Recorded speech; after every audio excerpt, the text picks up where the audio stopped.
Shalom, shalom, peuple de Dieu. Nous sommes dans la joie de vous retrouver ce soir dans votre émission jusqu'à la fin avec Jésus-Christ. Que Dieu vous bénisse tous qui nous suivez à travers le monde. Vraiment, nous sommes dans la joie de vous retrouver.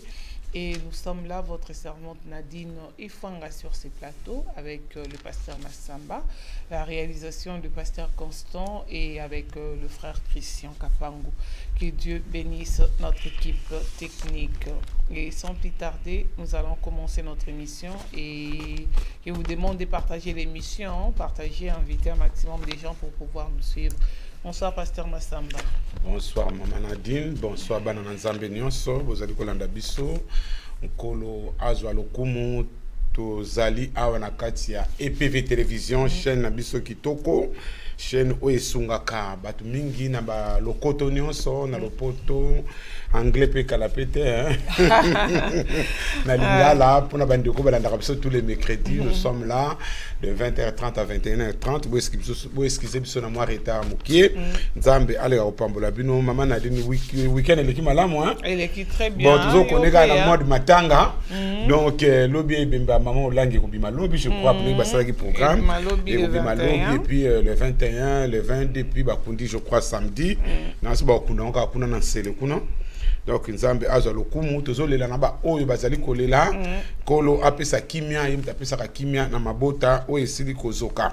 Amen. Bon bala na Nzambe apambola bino to bandi masolo na biso ya malamu. Mama Nadine tozalia tozozwa train. Tozozwa train na gare Austerlitz toke na département 41 na Chere Loire kuna makambo kuna leki kuna ya somo kolongwa na Chere Loire to kolongwa kuna to Kembala Moko Kinshasa to leki Lubumbashi to zongi sukoto.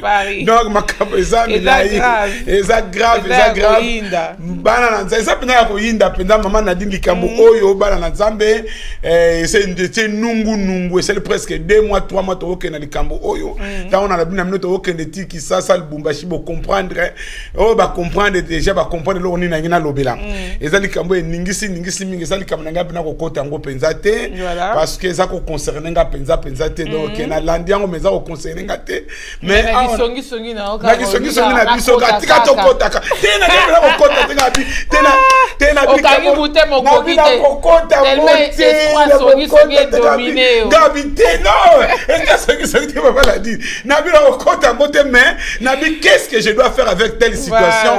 Nous sommes des serviteurs de Dieu, tout nous a quand même apporter un plus parce que la situation qui se passe à Lubumbashi où ils ont concerné moi na biso moko ils ont pela mingi mais biso to na mboka oto zima yele mingi ya solo na mboka oto zima yele mingi yango na to yaki na poto pe pamba te to yaki na poto pona ko apprendre makambe bele Mama Nadine omoni makamba ADN bazo la ADN oyo ba ADN ba examiner bango ba salaka pona ko yeba soki mwana aza mwana na yo soki mutu abomaki mutu soki enani tout ça eza makambo tozo zwango vraiment na bamboka na biso omona ka bongo mais awa na France eza ko aider police makasi police scientifique azo sala makasi azali mako kanga batu mingi na situation itali oyo ADN.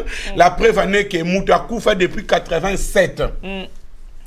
Moi na moka kufa ki awa na France depuis ngana ye awa na longa ki sasa na 88 nanu na longa ko to kinité ça fait plus de 30 ans donc situation oyo wumeli mais police scientifique aye ko zwango soki pa na biso na bamboka to komona esprit ba démon to komona tanso ba ndeki ba boka ki mwana eleki na opeka bongo yango eloko e choka ki ngami na bi 30 ans après, et puis c'était le matin pendant la déjeuner, na kuma bina crié ko landa bina police scientifique on a tant à expliquer na landi habité mais makambo ezoleka na France oyo et pas na suba ko solango solution bana moko ya on a ba boto tanga na mwa muke oyo balobi na biso awa na Paris match lelo les parisiens pas komaki mais Paris match mtakomi donc les mystères de la martyr de A10, autoroute A10 résolu 31 ans après. Les mystères. Donc, ça mystère, il y a moins de moko babouakaki, mais tout le temps, moi, mouké, n'est pas le bien de la mission dans le pot et puis, pour expliquer, nous allons kolanda biso. En août 87, donc, 87, maman a dit. Les corps d'une fillette avaient été retrouvés sur les bords de l'A10, autoroute 10. à hauteur de Blois, donc département 41. 31 ans après les faits, les parents de la martyre de Hadis ont été identifiés et arrêtés. Les parents ont été identifiés et arrêtés. La martyre de Hadis aura bientôt un nom. Le 11 août 87, des agents d'entretien avaient découvert le corps de cette fillette entourée d'une couverture dans un fossé aux abords de l'autoroute A10 à la hauteur de Blois, Loire-et-Cher. Après 31 ans de mystère et d'enquête pour identifier l'enfant âgé de 3 à 5 ans, ses parents ont été retrouvés et arrêtés mardi, nous apprend Europe 1. Donc, qui est la petite martyre de l'autoroute A10? Là, ça c'est la question. Au moment de sa découverte en 87, la martyre de A10 n'était décédée que depuis quelques heures. Son corps présentait de multiples blessures sur le corps, notamment de brûlures, de morsures et de fractures. Son visage était si abîmé que les autorités avaient choisi à l'époque de diffuser un portrait robot de la petite fille pour établir son identité sans succès. L'enquête a pris un tournant fin l'an 2017. Donc, il y a déjà une année passée. Donc, 30 après, donc 30 ans, donc une année passée. Donc, des traces d'ADN, des traces d'ADN identifiées comme appartenant à sa famille, notamment aux parents de la fillette, ont tout de même été retrouvés et prélevés sur la couverture qui enveloppait son corps. Ce sont elles qui ont permis de remonter jusqu'à sa famille, 31 ans après. Fin 2017, l'ADN d'un homme, l'ADN d'un homme arrêté dans une affaire banale, explique la radio, a été confronté à la base des empreintes génétiques inconnues et les autorités ont trouvé une correspondance avec celui de la petite martyre de l'A10. Il s'agirait de son frère. Tout à l'heure. Bon, après des mois de recherche, les gendarmes de la section des recherches d'Orléans ont retrouvé et arrêté les parents de l'homme, désormais sexagénaire, et leur ADN a été comparé avec celui de l'enfant décédé en 1987. Les enquêteurs ont également recoupé les données de la caisse d'allocation familiale pour déterminer qu'un enfant du couple n'était plus recensé selon l'agence France Presse. Les parents ont été placés en garde à vue pour meurtre, recel des cadavres, violence habituelle sur mineurs de moins de 15 ans.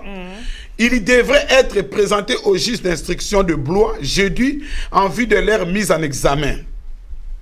Maman a dit, non, likambo oba pesibiso, bana na nzambe tala mboka oyo tozali bande kupoza na Kinshasa bozali kolanda biso na Brazzaville tala awa na mboka oyo makambeleka na mboka oyo. Maman a dit, on a landi histoire oyo nazoloba oyo parce que ça n'arrive pas qu'aux autres. Ce que nazoloba oyo ngai mwana kufa awa na Sable de l'Olonne, baloba na biso bo kutumba yete, bakunde awa bilamba mwana babombango. Tilelo.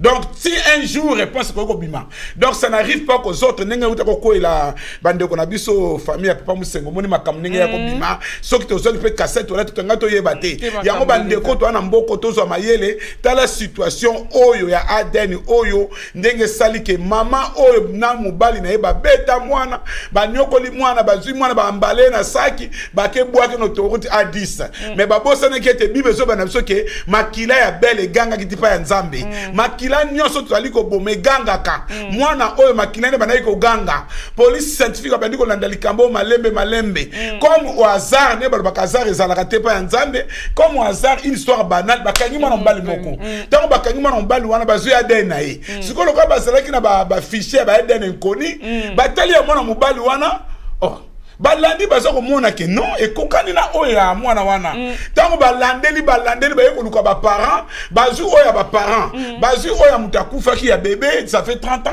bazu oya ye yaya batali nyonso za identique ba confronter bango siko bazu papa ba ndiko tuna boyebi ya garde vie bato yeko ngoma ezalaka ma sécurité toko ba tio na garde vie okoko craquer ya ngoma na tango ba tchaka bato na garde vie mingi ba craquer ba avuaka Tango ba tie bango OK papa na maman si bakabwana. Tango ba ndiko ba tie bango musu na gauche musu na droite, papa kokité, papa avoué. Après 30 ans papa avoué. Donc il ko sala que maman zo wangana, tisco maman zo wangana. Mais est-ce que ba juge d'instruction ba zion mais il fallait landango pendant na BFM temps on a landi police scientifique wana alobi ke ba kamingi oye yebanate na mikoleko ya ekobima ba kamingoebombana ekobima mais histoire d'en oya ngomoni ke labiki to keti na Kisasa to keti na Lubumbashi oye makambu ya mwana biso trésor pour tout na lobaki kamba trésor pour tout eza ko régner mwana biso betaka na mazembe akoli na commune biso njili franchement nga sincèrement na yebi été na yebi ka jouer mais tina koli na njili na yebi penza te peut-être azala ki beki promotion ya binote ba iba na bikie c'est ça donc na yebi penza te na yebi ka mwana muka betaka bale bon merci mais botama congolais okwela likambu omona makambu ba congolais basomba vraiment na mi OK lengi témoin notre raison pour tout comment nous solution non qui pour mutu so ko kraka kufi parce que na tangi ba commentaire na tangi na bibon mais comment faire dans le monde de situation on a mais pourquoi pas ba sala Aden banamoko ye maman nesuki maman mimi ayaki na ye ndeko liese mutaki na makambongo na maman mimi na maman soki mayamba wana na ye moko trésor pour tout ba sala ka Aden banamoko ndeko moni en France so ba sala ka banamoko donc bon la mwana ba sala ka Aden banamoko bande ko bozo ko botina ba be na mbongo ebele ba be na mbongo amen bande ko ba mbongo te bande ko bona na émission même ça peut pas trésor pour tout ya no njili kuna fesi di solo na poto ba ki no sala ka Aden ko makambu esi comme ça tu dis que maman oyo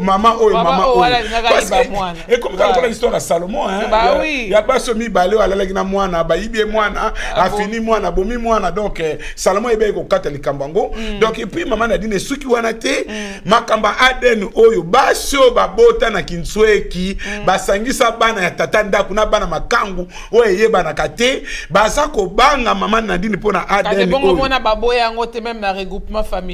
Parce que yango hein parce que bon panda mabale belé parler ma télé melango hein. Non mais si mais mi ba comme ça mais bon panda mabale belé parce que il y a des cas baboya yango surtout pour na likambwana. Te na Londres zo sala na Londres sala maki déjà tata mora sala ke. Mais biso baboya. Ah baboya yango. Ah baboya. Mais non mais Aden ko tiaka tija koto. C'est un regroupement familial.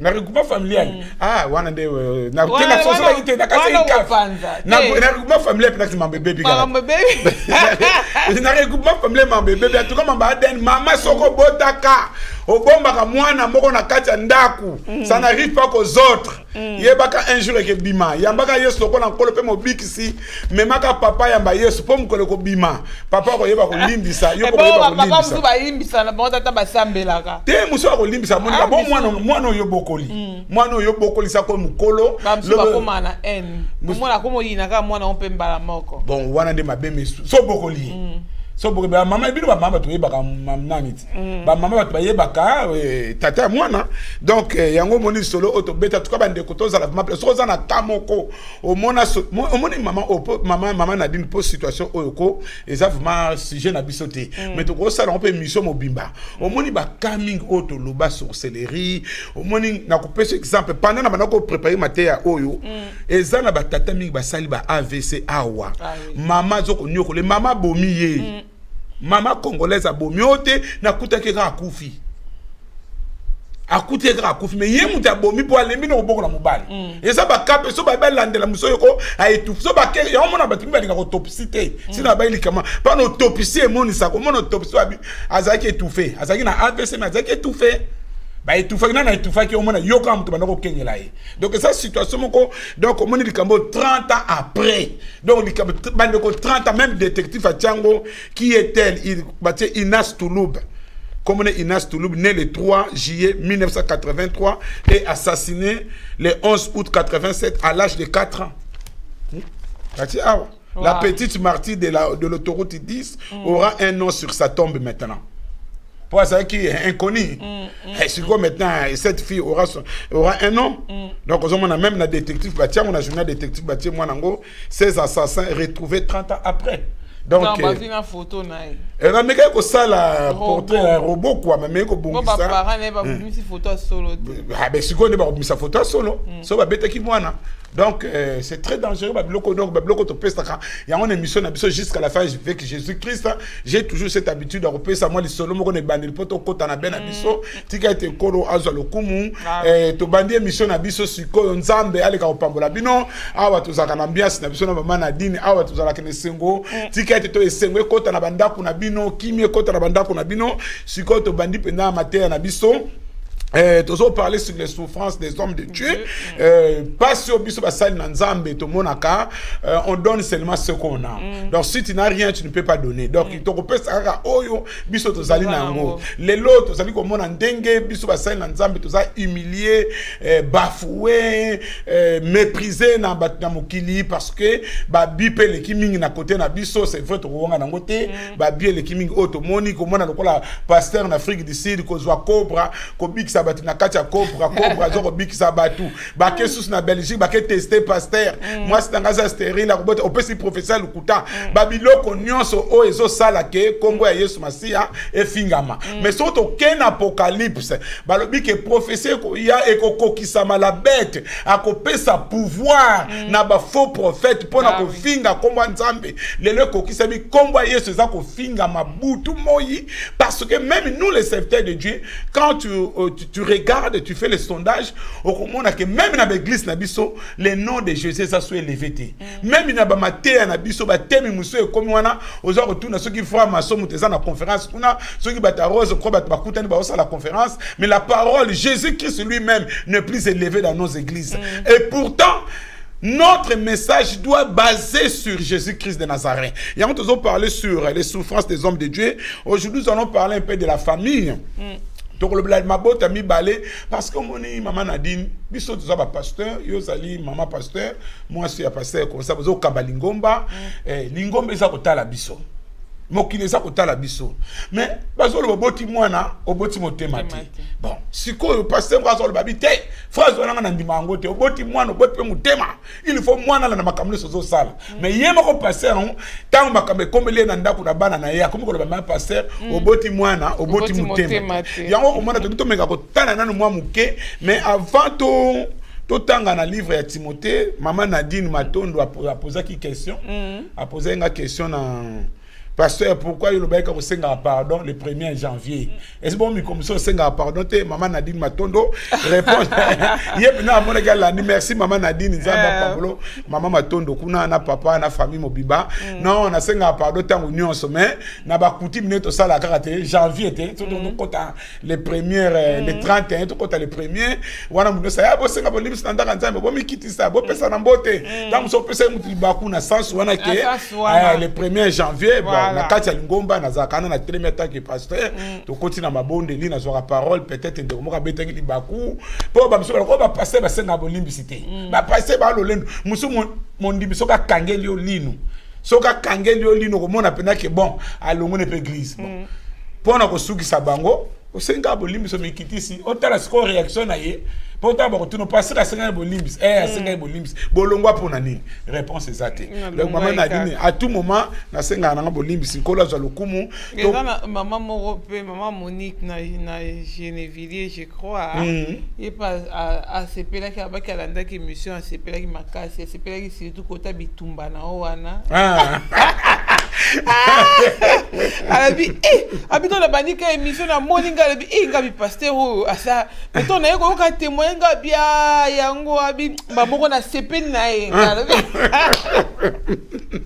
amen mais moi bitumana au salle bébé rappeler ngabi tumbana pene na loi ki nzambe il y a pas de hasard avec notre Dieu makamno sto kuta na kanango to kumisa nzambe bitumbana na bundaka na bandeko nanga na moment on a zaki na jeûne prière pour na luka mukanda en France ça fait déjà des années na côté qui na jeûne prière na zo lela nzamba memanga na dimanche abi mais tango zala ke lengo bunda na libota no mobimba olemba kito bunda ki bunda kaka ti okozeloko wana ti pe na bunda ki na ba prière ya na bana na nzambe même si toutes les portes sont fermées il y a toujours un portail qui s'ouvre tango za ko bonde la ndeko zalaka ne likia zalaka na foi botoza na défaut moko nous prions to liko mone loko moko à l'instant instantané pamba na moko non mais za na bloko mususu tango za ko bonde la nzamba yoki yo zo ko s'attendre peut-être na kozwa mukanda et pas ya mwasi on a bali ndoko na bali mwasi po mikolo ba mariage nge tomboki ba mariage intérêt wana ndeko mo ke kota libala tango akoti libala ba bengi se na ofra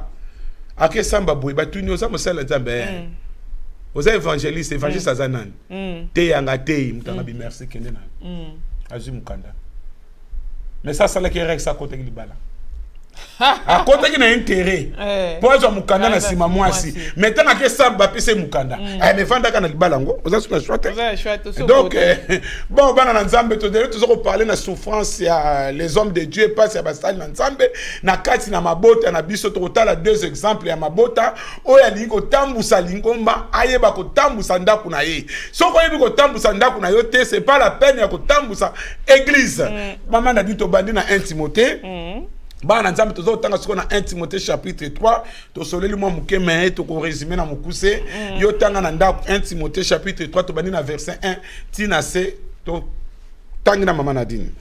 Cette parole est certaine. Si quelqu'un aspire à la charge d'évêque, il désire une œuvre excellente. Il faut donc que l'évêque soit irréprochable, mari d'une seule femme, sobre, modéré, réglé dans sa conduite, hospitalier, propre à l'enseignement. Il faut qu'il ne soit ni adonné au vin, ni violent, mais indulgent, pacifique, désintéressé. Il faut qu'il dirige bien sa propre maison et qu'il tienne ses enfants dans la soumission et dans une parfaite honnêteté. Car si quelqu'un ne sait pas diriger sa propre maison, comment prendra-t-il soin de l'Église de Dieu? Il ne faut pas qu'il soit un nouveau converti, de père gonflé d'orgueil, ne tombe sous le jugement du diable. Il faut aussi qu'il reçoive un bon témoignage de ceux du dehors afin de ne pas tomber dans l'opprobre et dans les pièges du diable. Amen. Verset 5. Car si quelqu'un ne sait pas diriger sa propre maison, comment prendra-t-il soin de l'église de Dieu?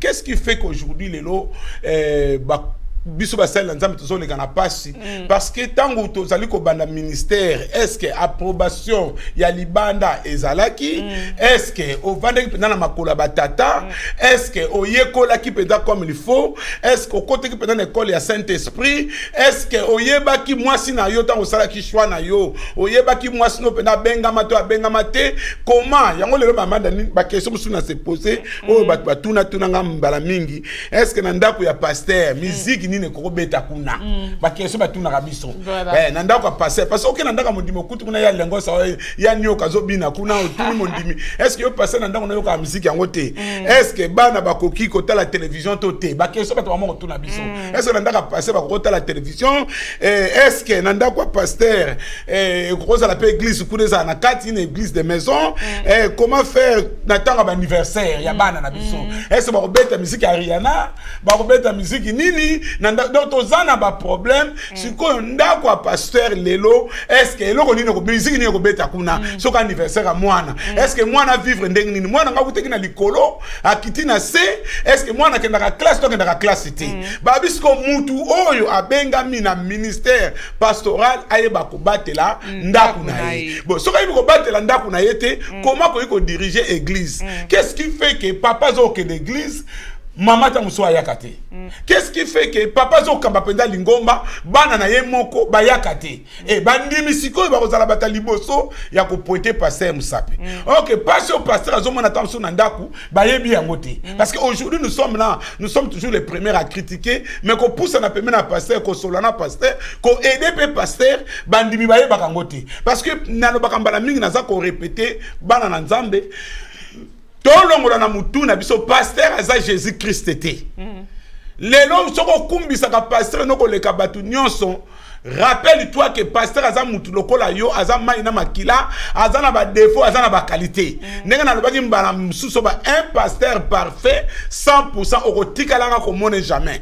Soko luki mabe pa ya pasteur no okomona ngo. Soko luki pe malamu pa ya pasteur no okomona yango. Mais foi na yo ezali ko basé et pa ya pasteur to ezali ko basé et pa ya Christ oyo yambaki. Donc, on a dit que bloc autre comme le belamo muke. Donc, total a deux exemples autres total qui na Bible mbaleleki exemple ya bana Eli autre mon exemple mo que négatif et puis total exemple mususu ya serviteur de Dieu Philippe comment di botane zalaki to zali ko tala na 1 Samuel to le meka ko le belango mbaleleki serviteur de Dieu oyo azalaki na ayebaki ko banga nzambe matikaki laisser aller na bana na ye soko za lui pasteur passe mususu yo moko ko fongola porte sans le savoir po ozana l'acheter mingi na kati na libota na yo tango ndimi ko za la pasteur faut yeba pena ko coordonner bana na yo sinon malédiction pe ya ko kwela likolo na yo po bana ba ko memela yo pe malédiction to tangi na 1 Samuel chapitre 2 verset 12. Les fils d'Élie étaient des hommes pervers. Ils ne connaissaient point l'Éternel. Je continue. Et voici quelle était la manière d'agir de ces sacrificateurs à l'égard du peuple. Lorsque quelqu'un offrait un sacrifice, les serviteurs du sacrificateur arrivaient au moment où l'on faisait cuire la chair, tenant à la main une fourchette à 3 dents. Ils piquaient dans la chaudière, dans les chaudrons, dans la marmite ou dans les pots. Et tout ce que la fourchette amenait, les sacrificateurs le prenaient pour lui. C'est ainsi qu'ils agissaient à l'égard de tous ceux d'Israël qui venaient à Silo. Qu'est-ce qu'on a 22? 22. Élie était fort âgé et il apprit comment ses fils agissaient à l'égard de tout Israël. Il apprit aussi qu'il couchait avec les femmes qui s'assemblaient à l'entrée de la tente d'assignation. Il leur dit, « Pourquoi faites-vous de telles choses? Car j'apprends de tous les peuples vos mauvaises actions. Non, mes enfants, ce que j'entends dire n'est pas bon. Vous faites pécher le peuple de l'Éternel. Si un homme pêche contre un autre homme, Dieu les jugera. Mais s'il pêche contre l'Éternel, qui intercédera pour lui? » Et ils n'écoutèrent point la voix de leur père, car l'Éternel voulait les faire mourir. Le jeune Samuel continuait à grandir et il était agréable à l'Éternel et aux hommes. Souka na maman Nadine, tu sais comment est-ce qu'au première famille, tu en as 2 familles. Ce qu'on a la question de Koko tout n'a pas en direct parce que ils ont vraiment débattre Koko Solango parce que bandimi bolobaka mingi c'est le moment où poser la question. Tala libota oyo papa oyo maman Nadine papa oyo azala ko banga nzambe. Azo banga nzambe mais tozo komona bana na ye baza na kati ya lingomba bazo travailler on ne sait pas banda ki ndenge nini et bano bakoma na niveau oyo ko sala pena mobulu oyo ko donc bet sali libaku na kati ya lingomba y a rien de nouveau sous le soleil to koli tozo komona bana ba pasteur mingi penza lelo kutu na mona ke mission mususu baza ko poser ba question balobi ke pourquoi bana ba pasteur mingi bazala ka mobulu est-ce que ba démon oyo ba chasse quoi expression ke ba démon no soto benganaka ya munke kota kana bana na biso ngana bina ndeko no ezali ka ba démon te ezali kambu ya éducation nenge papa za ko régler bana nena ndako éducation nyose bandaka dès le bas âge ce qui dès le bas âge bandiko leksa bana mais loko malonga te pasteur yeba ke oko souffrir mingi siko bana Israël ba mona ko beta mabaku parce que bana ya pasteur ba beni ko bebisa mais ce qui est très important loko na dingaka na passage oyo ndeko Toki mwana ya pasteur azama be yango te muteko kwesa foi na yo. Si toi Dieu t'a appelé, tambula ka ndenge nzamba bengi yo. Ndenge to moni awa nena bagi mbaleleki, le jeune Samuel continuait à grandir et il était agréable à l'Éternel et aux hommes. Ce qui bana Eli, bazalaki agréable était, mais il y avait une exception. Il y a toujours exception. Il y avait Samuel qui était là, qui grandissait dans la grâce de Dieu et Samuel craignait Dieu et Dieu le bénissait. Dieu le bénissait. Azalaki wana mapambo les autres malembe to mona sko histoire à Samuel nenge Samuel akomaki ndeko yo muto zali ko la ngai lelo ba témoignage ezebele oyo ngana moni ngai mama na dina kwesi foi na ngai te pona mona ki mwana passer nga sali mabe po mwana passer wana sali mabe non ngana zo kende kana chemin nazo tala nzambe oyo abenga kinga lelo ekomika botala bana na bango botala boye bozongi sabo c'est vrai ça fait vraiment mal ça fait vraiment honte ko mona ke mwana musali na nzambe et tambo eza malamu te. Mais faut tout là dans quel milieu on vit. Na mboka ni tozali banda ki sasa mwana bimaka. Mais tata tambulaka na mwana te. Il se peut que maman papa azoloba parce que azoloba na mwana na ye, mais mwana za jeune. Il faut vivre paix. Au moins maman Nadine. Il faut vivre normal. Il faut vivre normal. Sikoyo moi na omona na mutu bon, c'est mon père qui est pasteur. Moi je ne suis pas pasteur. Je peux pratiquer du sport. Je peux faire le judo, je peux faire ça, je peux faire ça. Ce qu'on a mis, moi, on a kitoko. A combien adolescents, bandinga nous sommes à moi, ceux qui ont pas encadré ma capacité, bah, on peut se dire comme ça, n'est pas mon bapé, ça va combo. Écoutez, il faut gêner, c'est comme on peut se mettre à des pneus, bah, pédé. Ma PC, comment ma baie déjà. Moi, je suis prouver que, bon, n'a pas na yaya, n'a pas fait l'examen na zakana terrain, a su penser les mots. Aujourd'hui, on a su tant que moi, on a passé à Bandonga, kaka ba yaya, ba finga qui est ah, moi na passer à la kajo azaka mubali azana kata e bango ka ba finga ki wana bango li susu ka ba yo ezala ka tellement situation yango papa nyonso faut to yeba ko dialoguer surtout na kota sexualité to yeba pe ko sola na bana te koto wana il faut ko dialoguer yango moni na lobaka mbala minga na aider jeunesse maman Nadine au moni na lingo kota na thème wana te pona ko yana thème wana na besoin de préparer les chrétiens face à la sexualité na ko yana on a teke on a kisasa na teke on a Luanda na ko yana on a télévision pona ko lexa batuke nyonso e comme la kabiso posa nzote zaka démoniaque te parce que tant bana bazo kola na ba âge normal to benga na ka ba démon to mona ka ba ndoki to mona ka ba koko or que zali normal na âge wana ba komi ko aider bango ko bi na ba ngba na mususu passer musu azote awa ko lo ba ke obo eza péché mwana mobali auto plaisir eza péché oui mais l'accès n'est pas bima nango ce que l'accès n'est pas bima nango te ozo bana za péché moi na komi culpabiliser bona ndaka nzambe moi na komi ka culpabiliser aza kolela mais comment l'aider à comment mukola iba ko supporter à que de tina mariage et ce n'est pas facile comme pe na bana basi bana na biso basi to yeba ninga aider bango mais mo kineza na ka pona ko tchola mais là on voit vraiment que Eli aza koloba mais azaki no eloke bezanga ki Eli autorité oyo baza koloba na biso a maman na dit tanga na verset 29 tanga verset 20 eloke ezanga ki Eli yango wana. Pourquoi foulez-vous aux pieds mes sacrifices et mes offrandes que j'ai ordonné de faire dans ma demeure? Et d'où vient que tu honores tes fils plus que moi? Tu vois, tu honores tes fils plus que moi. Moi, n'est pas Eli à Salekere. Na sepele ming na ba commentateur ba le biso. Eli s'est montré incapable de diriger sa propre famille ainsi qu'Israël. En tant que père, il n'a pas pu su élever ses fils dans la voie de la justice. Lorsqu'il couchait avec les femmes qui s'assemblaient à l'entrée de la tente d'assignation, Eli n'a fait preuve ni de volonté ni d'autorité spirituelle. Il aurait dû en effet leur interdire l'exercice du ministère. L'échec d'Élie en tant que père et également en tant que serviteur de Dieu a engendré le jugement de Dieu sur lui et sur ses fils et sur sa famille. Tu vois, aujourd'hui, mon maman Nadine et l'autre papa à Salaki, dans le ministère, l'autre erreur Élie à Salaki. Na katia ministère, bana nzambe. Makama nzambe za makamba libanda te. Maman a dit pourquoi mingi lelo ba yinakanga pasteur Masamba. Soko yena la fraternité au mona misusu ba kenda ba finga kanga ba lobaka. Et dès le début, tanga mona ki bana penza ba komi ko sala ba bêtise oyo Israël comme beta mabaku. Il fallait ko longola bana. Papa pasteur, soki mwana zo sala mabe, mwana oya yo, vandi saye.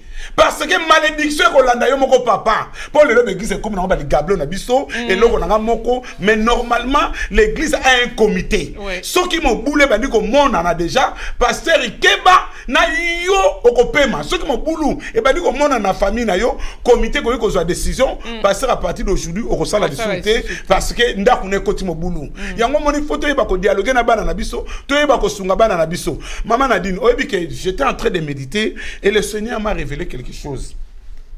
Au moment où Jésus a bengani batunanda ko nzambe. To kota na en profondeur te. Le Seigneur m'a appris quelque chose. Tu sais que na maman to solanga binzamba malamu. Pourquoi l'église d'absolu les a ko échoué? Parce que to bengana batute. Jésus bengana ki. Nkolo bengani bateki.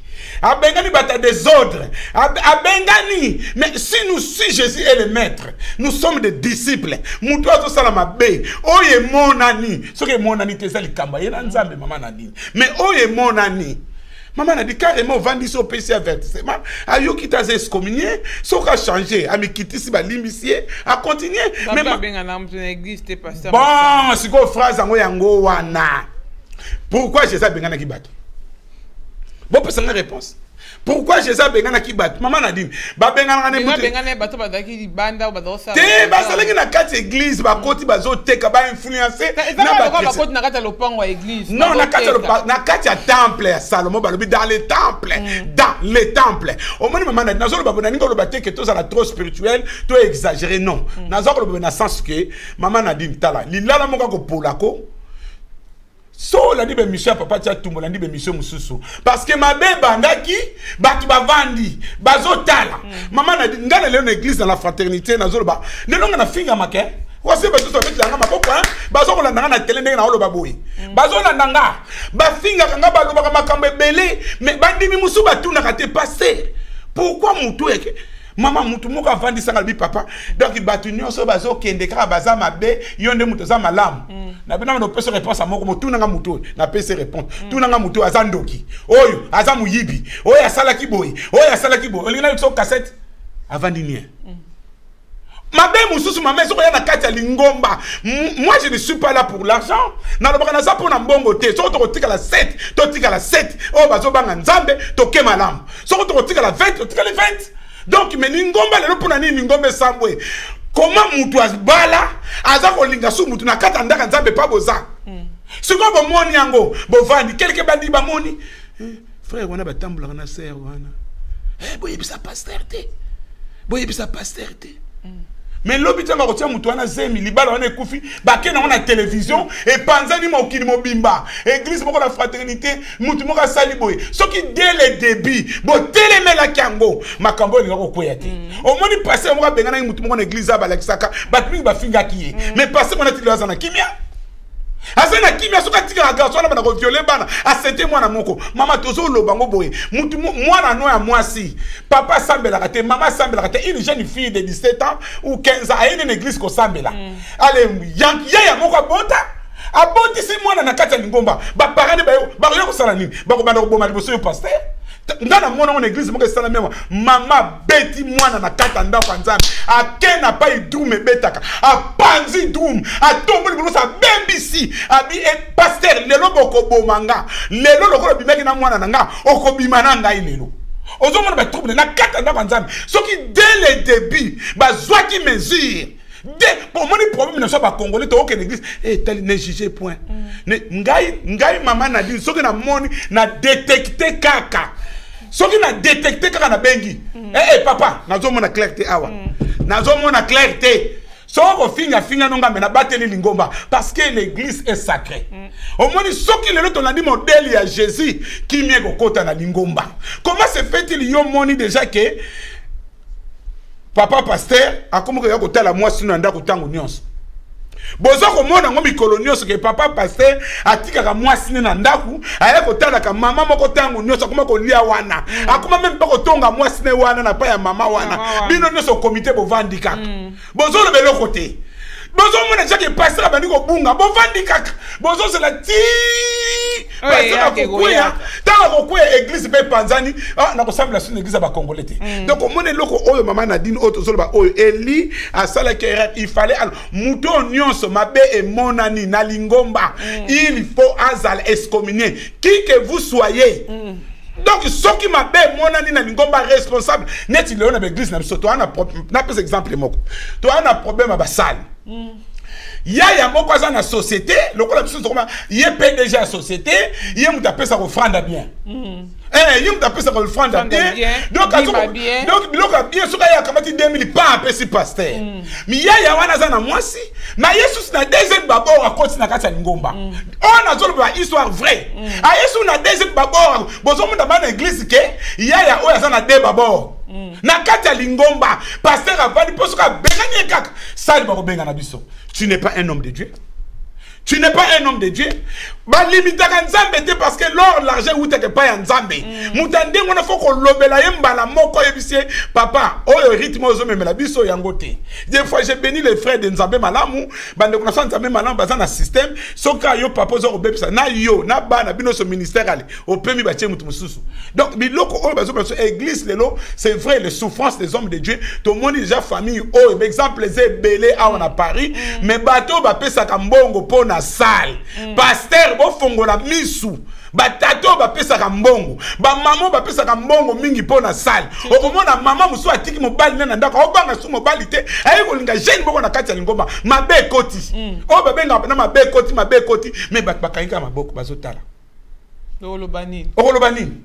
Pour y futa ka salle bakayim ça menda passer bote au monde passer comme interpréter bible na ndenge na ye au monde te bon Dieu seul sait comment il va pardonner bon esprit envoûtement zate esprit ba démon zate bo vandi nieme bo ibake lingombe za okena kokufa donc ça ezali loko mususu to olobela mais point mususu oyo to mona kapasi bana na biso baza kokola normal na mboka oyo mama nga naza na bana bakenda ka classe bakoya naza pasteur nazo tala bana nanga nazo tala comportement na bango na vandi ici na kebisi mais des fois ba ko bengo na école mais c'est le Camus ta fille a se comporter bien te mais oza papa oza ko lobana ozo sunga malembe ozo ko sunga et tant ba devoir après oza ozo me relaxa bango ozo mona c'est normal c'est l'âge mais jamais ngana ba ko ba demo ba côté bana nanga jamais je sais que zaka l'âge mte sala ndengwana ti après avec le temps et ko sila nango mais na ministère to sala buzo baté parce que Eli a tie bana na kati ministère bana bazo bebisa atiki bango donc soko encadrer mwana no malamu lobi pe yoko sepela zo mona na kendeki matanga moko ndeko moko mwasa zo babi azole la tata na ye alobi tata nanga zalaka sévère azaki na jalousie makasi envers nga mwana banako ina tata nanga mais aujourd'hui je suis en Europe je bénis vraiment Dieu à travers mon papa na tangi na kompe mutu munene et j'ai aidé la famille parce que papa nanga serek nga makasi nga pe na so boko la bana nanga na rythme wana po basa la pe bien lobby zo mona donc ça ba biloko oyo maman na dit donc wana c'est l'exemple ya Eli les souffrances des hommes de Dieu tala Eli le punissé côté lié donc on appelle Eli akufaki nzamba lobi je retrancherai ton bras na kotia mutu mususu na place na yo Eli akufaki na bana na ye donc c'était dur vraiment que le Seigneur puisse nous aider que la grâce de Dieu et ça la la miséricorde de Dieu sur nous, en fait que tout temps ça peuple de Dieu par l'aide du Saint-Esprit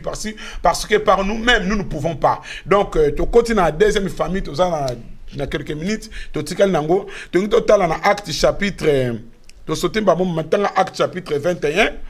Dans verset 8 à 9, tu as le deuxième exemple. Tu as une famille qui est un peu, tu as la pourri maudite, mais tu as une famille qui est bénie, au serviteur de Dieu, à beaucoup de libota na malam. Acte 21, 8 à 9. Acte 21, 8 à 9, je lis. Nous partîmes le lendemain et nous arrivâmes à Césarée. Étant entrés dans la maison de Philippe, l'évangéliste, qui était l'un de sept, nous logeâmes chez lui. Il avait 4 filles vierges qui prophétisaient. Comme nous étions là depuis plusieurs jours, un prophète nommé Agabus descendit de Judée et vint nous trouver. Il prit la ceinture de Paul, se lia les pieds et ses mains et dit, « Voici ce que déclare le Saint-Esprit, l'homme à qui appartient cette ceinture, les Juifs les lieront de la même manière à Jérusalem et les livreront entre les mains de païens. » Tu vois, non, maman, na 8, 9, 4 filles vierges. Tala li botaya nan ya diacre Philippe.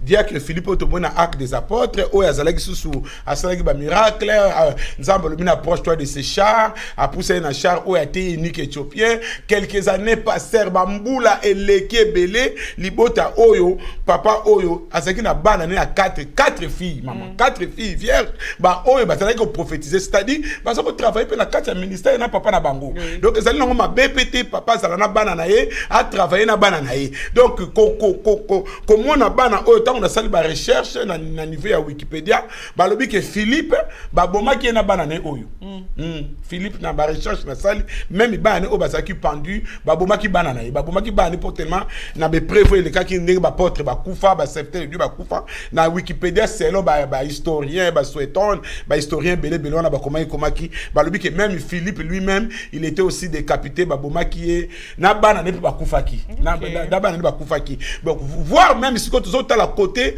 positif il y a un homme de Dieu ou a ko battre la libota nae tellement il va ko battre la libota nae bana ne pas bazala ko prophétiser ceux qui bana bazala ko prophétiser et loko ne zangi bana basala na kati ya ngomba ya donc lelo bat ba comment ko critiquer kaka ba pasteur batika bana na bango oh yo siko yo mwana na yo okolinga mwana ke no sala mobulu ceux qui pele lo mwana passer nga kombe mobulu yo pe ka mta liboso mto ko critiquer asala na lingomba bino ka batela liboso ko critiquer mais ce qu'on problème na minezali nini et bon mta liboso ka mto ke linga mwana pasteur ozape na église voilà. Donc, ils ont une situation donc il y a un bible bien absolu que total liboso, total simate. Courant, to qui m'appenda courant, regardez vers Jésus-Christ. Nous devons regarder vers Jésus-Christ. Na kota la Yesu, mama poko loba na milieu na biso, eza makasi ya kosakanate dans notre milieu, il y a des gens parlent trop. Mais to moni a on a moni ba serviteur de Dieu, o ba former bana na bango malamu, lelo baza ko sepela.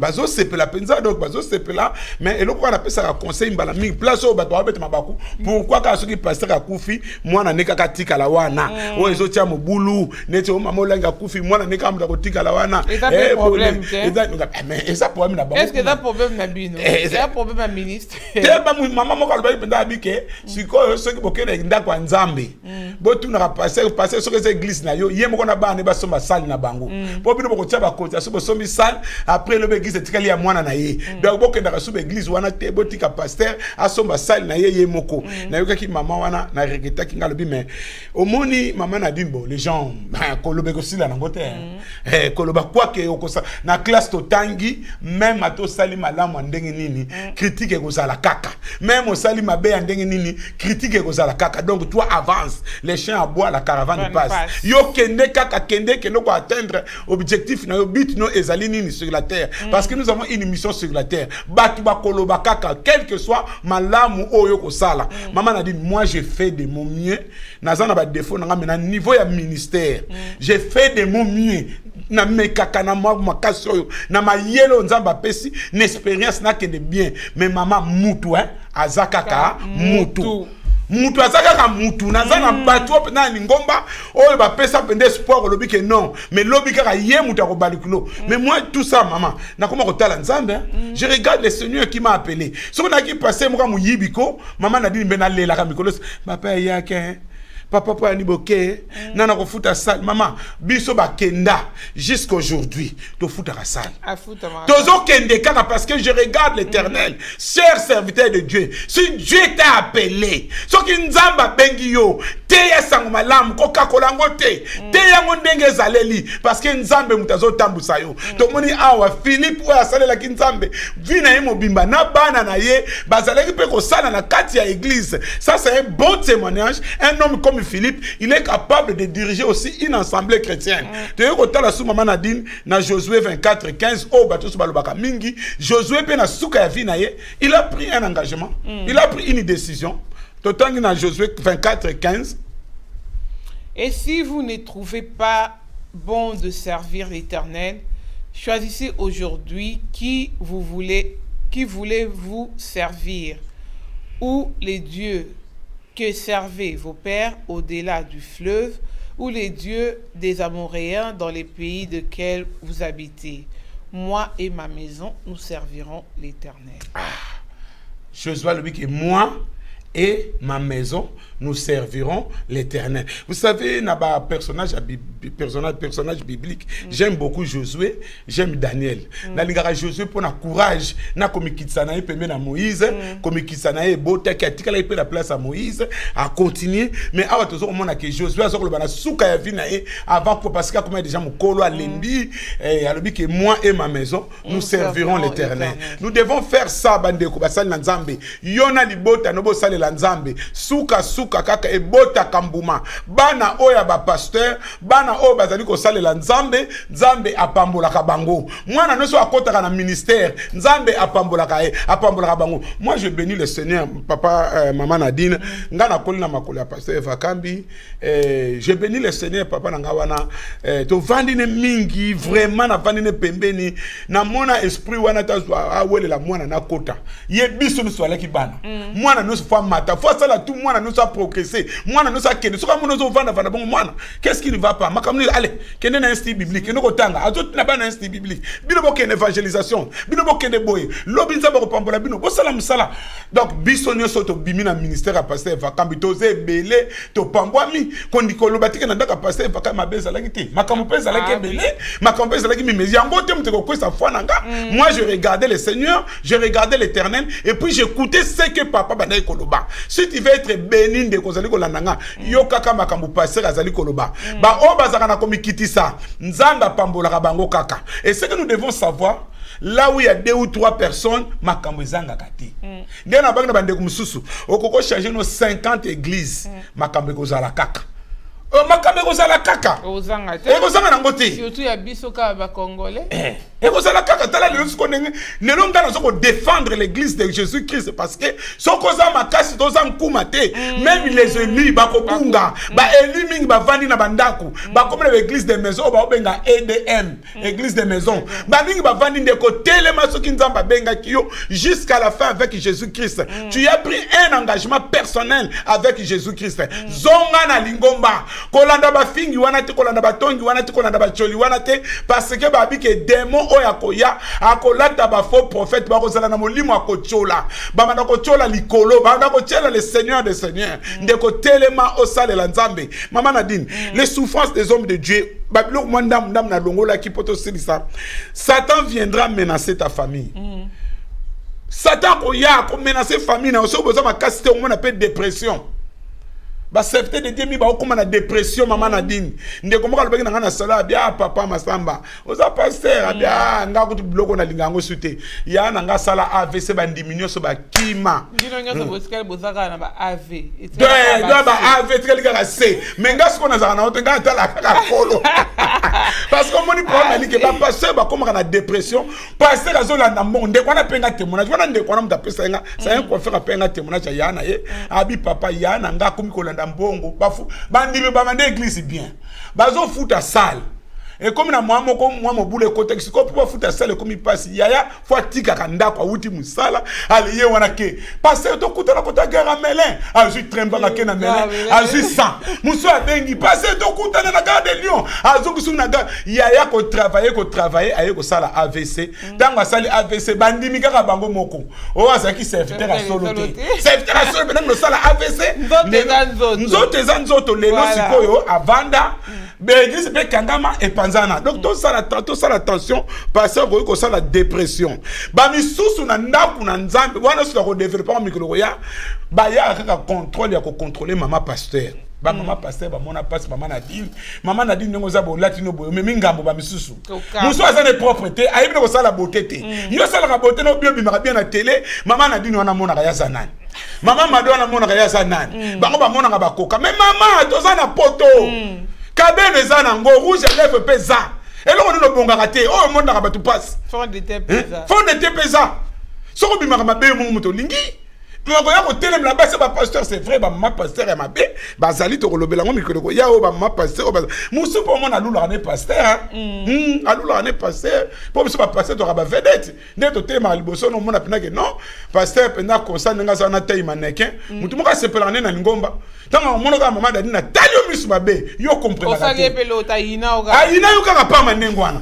donc biloko nyonso wana eza ba biloko to so okuta nango donc nous devons faire attention vraiment que le Seigneur puisse nous aider na o na za kolobela lelo mama na dinete soki ozandika ba koloba soki pe ba question ezali kuna en tout cas ba question ezate il y a que des encouragements ba parler en tout cas il faut soutenir ba homme de Dieu et puis biso la banda kuna biso to servir nzambe ndenge na mon pe frère na biso Rigobert Kunkwa Komi et la frère Ndeko Brice Songolo. Donc, Nzamba Pambola pe bango. En tout cas, Maté Alelo.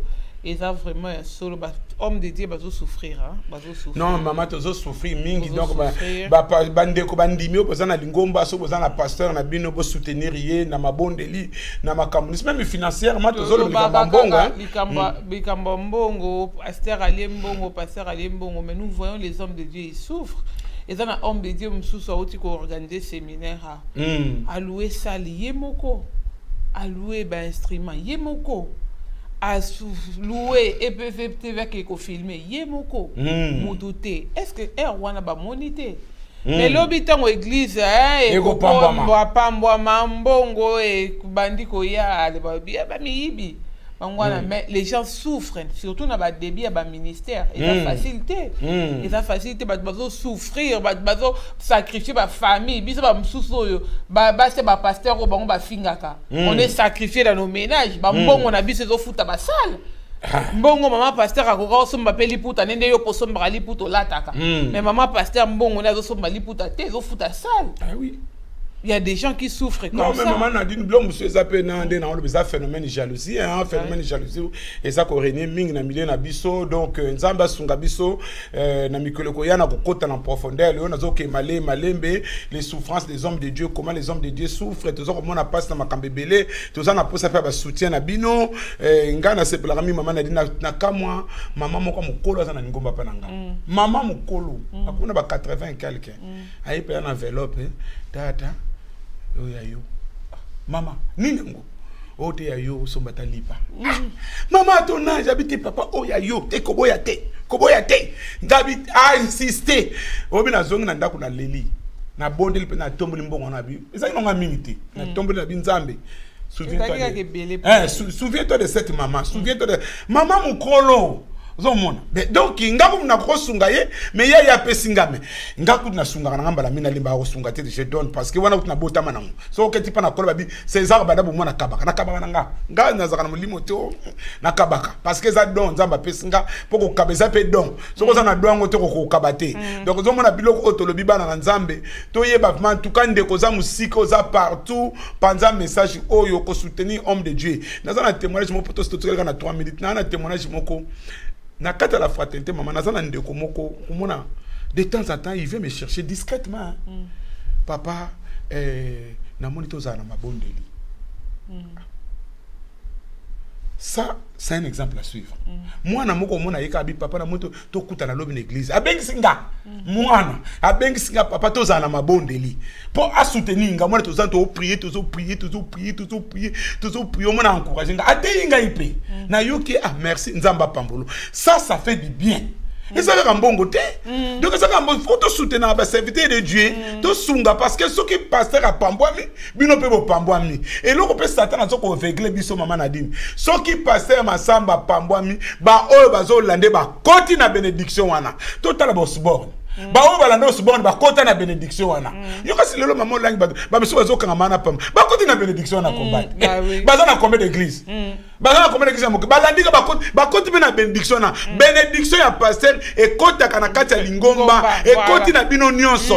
Donc soko beza bo moko tangu nzamba ko pambola. Ba o baza pembe na pasteur. Ba ono se ba koti na bénédiction. Bo mona musu ministère muso yo kene na Nigeria. Yo kene so na yo kene so o koti na bénédiction. Donc to kota na bénédiction ba na nzamba tikete nkolo alika ko pambola biso. Proverbe 22:6 zo ba na biso instruit l'enfant selon la voie qu'il doit suivre. Et quand il sera vieux, il ne s'en détournera pas. Basa nzambe to leksa bana nzela. Ato moni mwana nona ndako za ko ningana pasteur ko yoka mokilité me yoka nkolo oya zali mobateli malamu mema libota na yo na maboko na nzambe mutachangera mitema na batu. Pasteur oza ko passer ba moment difficile na kati na ndaku. Pasteur ikota na mabondeli ko lembate blobaka na bana kaka malembe. Oza ko boaka semence wana ko bota mbuma bana un jour bakoyeba pe ko salela nzambe tika ete nkolo aleka kopambola biso nyonso to la démission wa bino pasteur Masamba na komi na suka penza mbangu tozali kopesa bambote mingi vraiment pe félicitations mingi lelo penza spécialement nazo pesa na mwana na biso bienvenue nkusu nzamba pambolo komi tata mapasa c'est vraiment la joie pa inanga yaya na sepeli mingi bienvenue kusu bana babota mi Noé na Noélie nzambe apambola kuna bienvenue kusu na mama kola pesa bino makasi pe na pesi mbote na ndeko na biso Gilio Kina ami de l'école nzambe apambola po kuma serviteur de Dieu papa Gilio mbote mingi na mama nzambe abatela bino pe bandeko noso bozolanda biso na mokili mobimba proverbe na ngai ya suka lelo mama na bosa ni proverbe te mbangu to na 40 secondes pour qu'un enfant grandisse. Il faut tout un village. Pour qu'un enfant grandisse, il faut tout un village. Ndeko, ko fingra mwana pasteur te. Yo poko contribuer au sungape libota pasteur. Tikete nzambe, oya batela kabiso, apambola biso nyonso. Kimia eza na mabota na bino, pe bandeko noso bozana njili kuna na bonjamboli 37. Nzambe apambola bino, apesa bino makasi bozona da biso en direct ya njili kuna, pe na mokimo bimakolo apambola bino na zongi maloba epa ya mama Nadine to kutani mercredi prochain. Namba pambola bino pambola katiti chiku na Suisse na Genève wala ndaki biso na poko alelo pambola Lisette kuna na États-Unis wala ndaki biso Lisette Lubamba namba pambola Tabita Dorcas ndeko oyalandi biso pe na poko alelo bino nyoso bolandi biso merveille surnaturelle, que Dieu vous bénisse en tout cas tozaki na sengo mingi komona bino ebele na émission ya poko alelo pe bao ba partager qui, que Dieu vous bénisse abondamment. En tout cas, c'était notre émission jusqu'à la fin avec Jésus-Christ. Aujourd'hui, on a parlé encore des souffrances des hommes de Dieu. Tout sur le bas qui pointe à la famille, Ilongo, Moussali, Nabino, Nadine et Fouanga. Et puis, la technique Nabiso, on avait notre frère Christian et les pasteurs Constant également. Et puis, dans nos coulisses, nous avons les pasteurs Jean-Marie qui nous ont aussi assisté sur ces plateaux de EPV Télévision. Merci à vous tous qui soutenez EPV Télévision et qui mettez vraiment de vos moyens en œuvre pour que cette chaîne de télévision puisse évoluer. Nous sommes de cœur avec vous.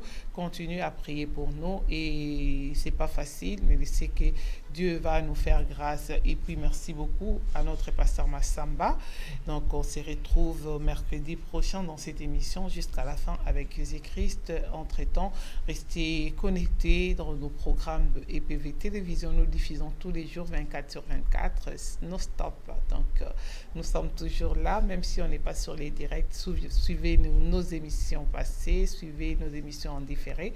L'Éternel vous bénira et n'hésitez pas à nous contacter si vous avez un événement, mariage, fête et vous souhaitez la couverture de EPV Télévision. Nous sommes là pour vous servir. À très bientôt pour cette émission et à demain pour Femme étonnante avec Maman Déborah Kaseka.